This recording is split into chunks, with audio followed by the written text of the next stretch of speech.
Hello and welcome back to our little course on church architecture and spirituality. This time we're going to be looking at the Emperor Constantine, his effect on church architecture, and how this had an impact on the beliefs, the creeds of Christianity.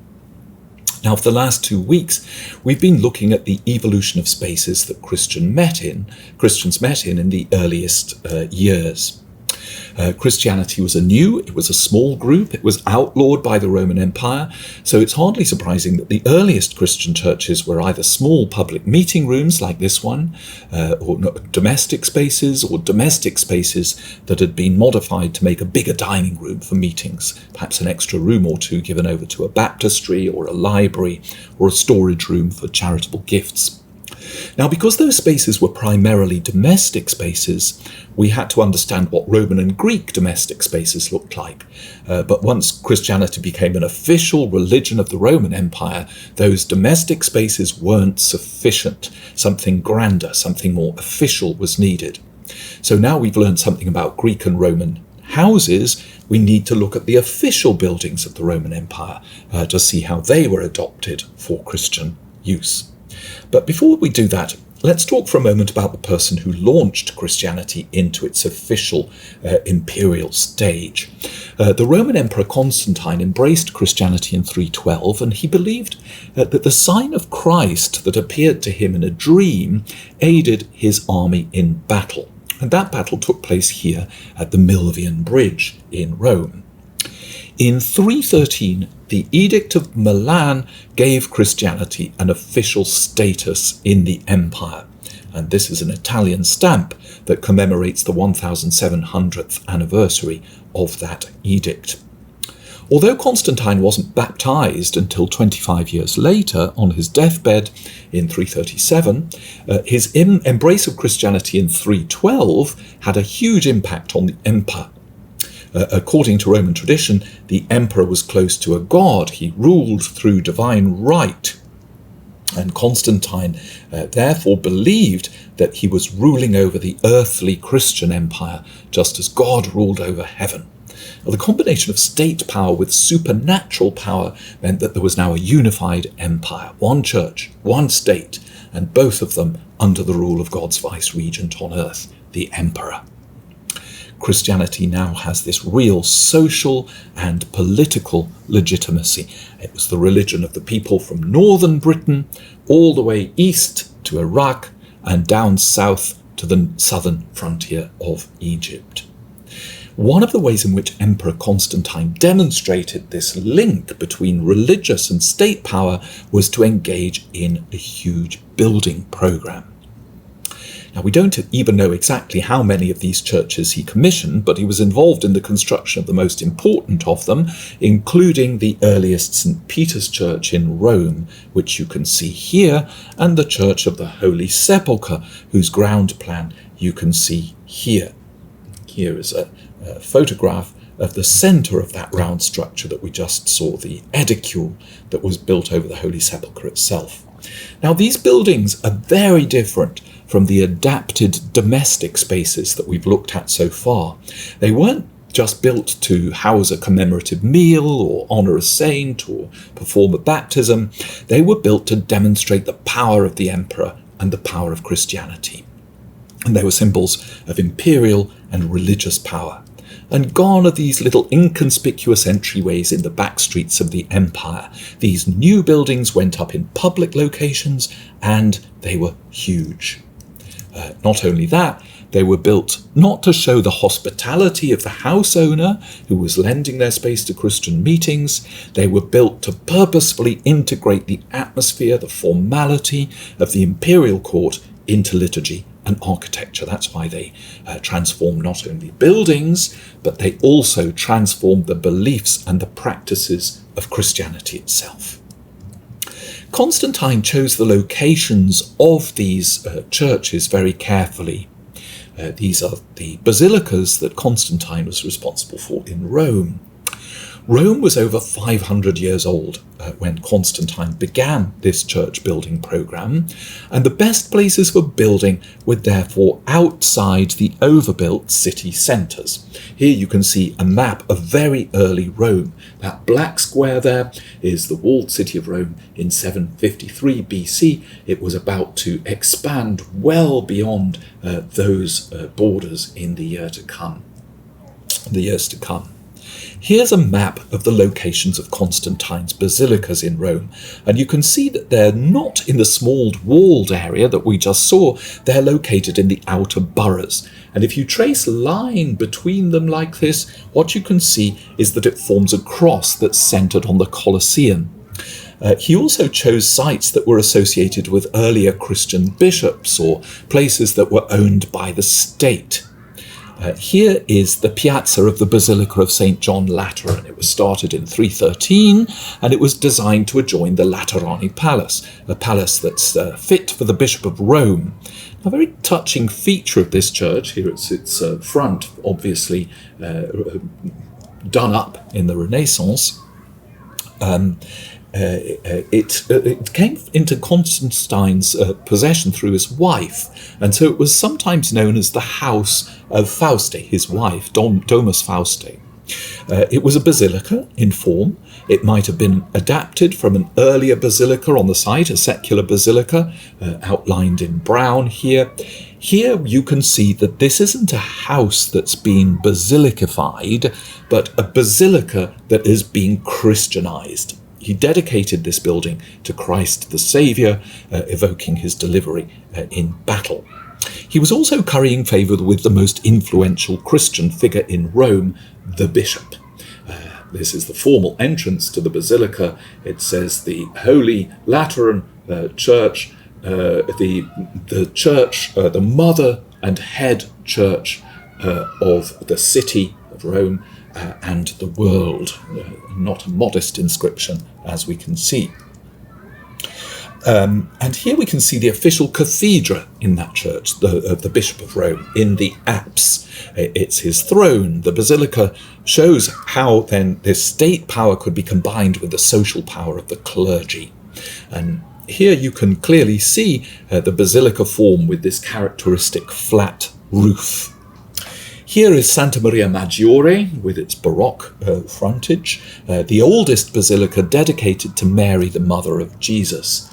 Here's the interior, the nave leading up to the apse. You can see those Doric columns there on the side, this very strong string course here that's separating the nave from the clerestory up above. This very strong horizontal line here that's pulling your eye towards the apse.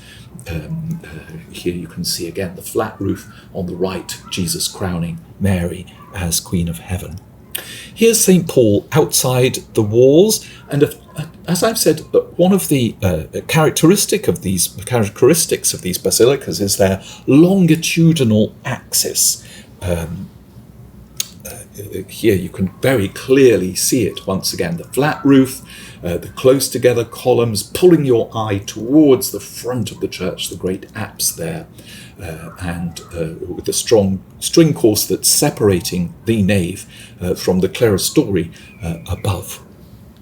Here in the apse we can see Christ in glory with St. Paul on his right and St. Peter on his left.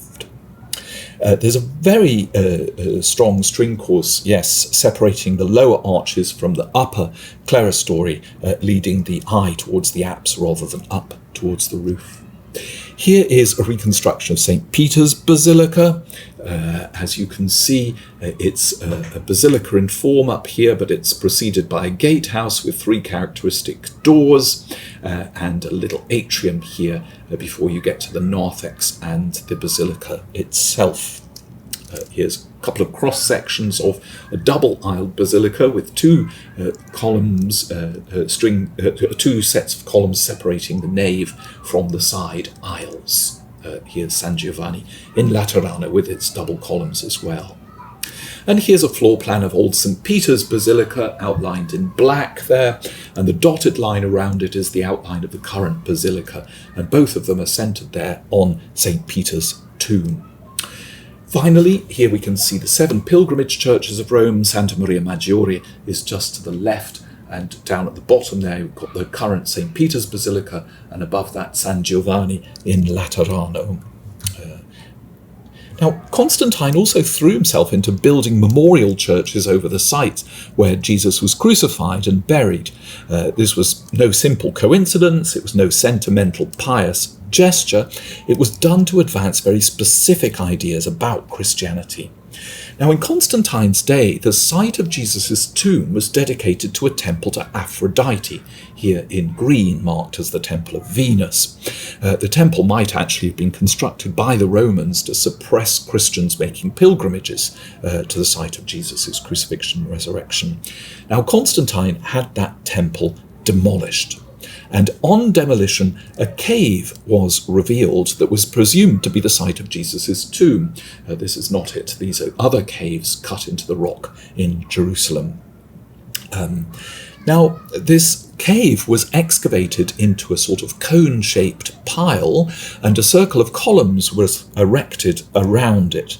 And then a huge monumental church of the Holy Sepulchre was built to adjoin it. So here's the basilica, here's an atrium, and here is the circle of columns around the edicule, the place of the crucifixion and resurrection of Christ. Now, Christianity then has triumphed over the older Roman religion. There was another version of this story, incidentally, and it says that Constantine's mother was the main actor here. She learned that the remains of Jesus' cross were under the Aphrodite temple, and when they dug it up, they discovered 3 crosses, but only one of them performed a miracle, and the church was erected over that site. But in both cases, both stories, you can see that imperial power was necessary to uncover the true meaning of the sacred spaces that were going to be dedicated to Christianity. But something else is going on here too. Building a very elaborate church on the spot on which the resurrection of Christ took place physically supported one particular side in a long-running theological, doctrinal, spiritual argument within Christianity. Was the resurrection a miraculous physical resurrection of the flesh? Or was it just a case of the survival of a very special and powerful soul, a sort of spiritual resurrection? Was the resurrection Jesus to be seen? Was he to be heard? Was he to be touched? Or was he just to be dreamt about, or the subject of visions? Constantine was struggling with the Aryans at the time, who believed that Christ was created by God, not co-eternal with God. Big difference. And when Constantine built his churches where he did, he came very firmly down on the side of the Nicene Creed that was formulated in 352 after Constantine's death, but it was being argued over during Constantine's life. This martyrion over the sepulchre commemorated the actual physical site of Jesus' resurrection. It's saying it happened here. Here's the site where divinity broke through and touched our human senses. Now, of course, this means that Christian denominations who subscribe to the importance of this doctrine are often in dispute about who is allowed to occupy it or clean it even at certain times. Here is that physical site of Jesus' resurrection.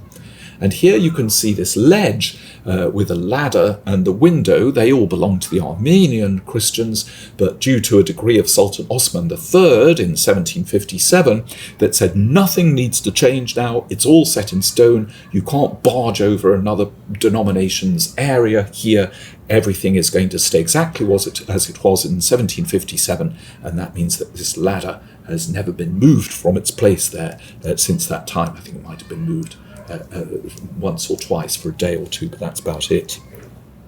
Now, Constantine's mother, Helena, on a pilgrimage later in life, had a church built over the site of Jesus' birth in Bethlehem, and another one on the Mount of Olives where Jesus ascended.